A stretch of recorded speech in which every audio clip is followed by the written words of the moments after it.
We're following some big election results in Wisconsin and Florida for you this morning. In Wisconsin, liberal judge Susan Crawford beat out conservative judge Brad Schmel. The race was the most expensive judicial race in American history, with supporters from both parties pumping in more than $81 million combined. And in Florida, Republicans' slim majority in the House grew as two candidates won in special elections. Randy Fine defeated Democrat Josh Weil in the state's 6th district. That seat was previously held by Mike Waltz, who, of course, left to become President Trump's national security advisor.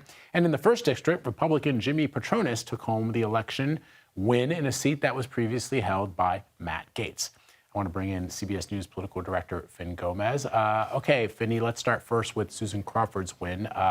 This was an early test of voter sentiment for a crucial swing state just months after the start of President Trump's second term. Elon Musk personally spent $25 million of his own money. Pocket change for him, I know, but still, this is what led it to become one of the most expensive races in American history, and it's a local race. In other words, a state race, not a national one.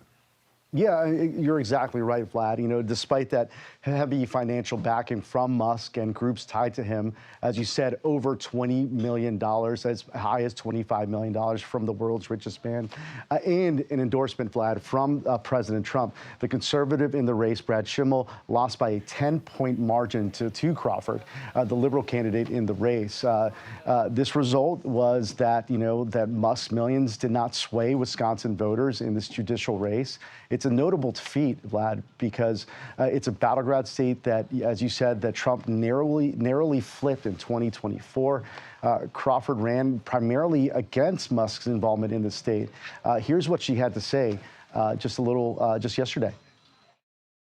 Wisconsinites fended off an unprecedented attack on our democracy. Our courts are not for sale.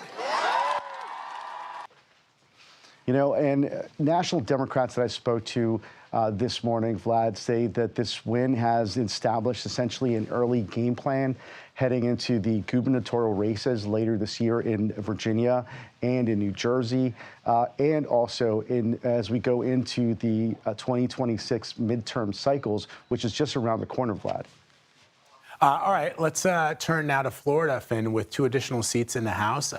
This gives the president a little bit more breathing room as far as his agenda is concerned. But look, I get that Republicans are very happy about this, but Democrats are also celebrating, and that sort of seems, for a lot of people who may not understand how politics work at this level, this sort of 3-dimensional chess, 4th-dimensional chess, if you will, why are Democrats celebrating the losses?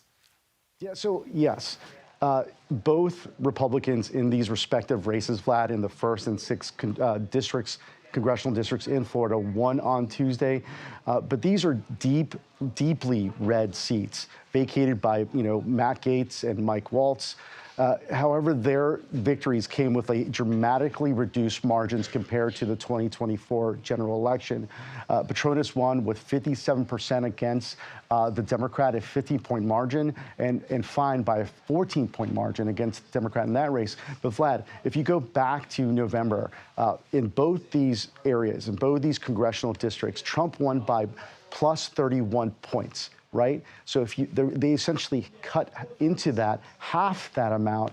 And so if you look at that and you look at what happened in Wisconsin, Democrats that I've been speaking to today say this could be, they hope, a national trend and a blueprint on how to run against Trump and the Republicans, and also utilizing Musk as a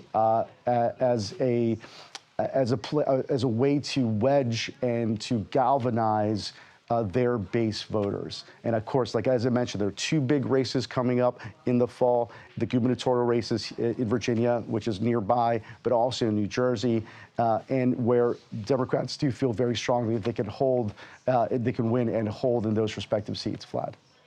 Fascinating. Fin Gómez for us. As always, Fin, thank you so much, my friend. Thank you, Vlad.